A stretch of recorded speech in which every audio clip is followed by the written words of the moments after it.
the biggest thing that I see young musicians, including myself, miss is how to practice. We're Hmm. never taught how to practice. I honestly didn't know what was considered practicing. I kind of just went with the flow. I think a lot of, especially high achieving musicians, you can kind of just bank on your talent for a long time. A lot of us have that experience.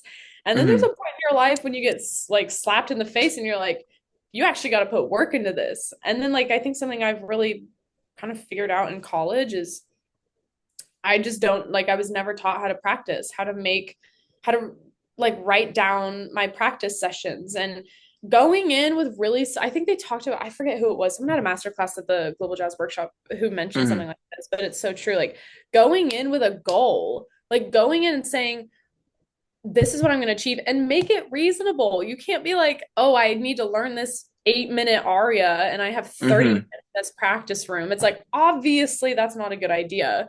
So it's like breaking things down, being able to figure out what you're going to practice, how you're going to practice it, talking with your teacher, like setting up these habits because you can have it's so hard to break a habit that you really want to focus on building the right ones.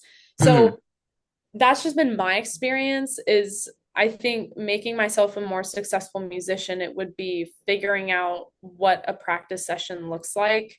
And honestly, just asking people what works for them and Hmm. being willing to spend the time to figure out what works for me by kind of, just through trial and error. Like I think some Hmm. people, at least in my head, sometimes I think that I'm wasting time like doing the things that other people have done, and but it's not a waste of time. Absolutely, it's not a waste of time because you're figuring out what works for you. And Yeah. when you do, it was worth your time. So Yeah. I would say that's the advice, like if I could go back and give myself.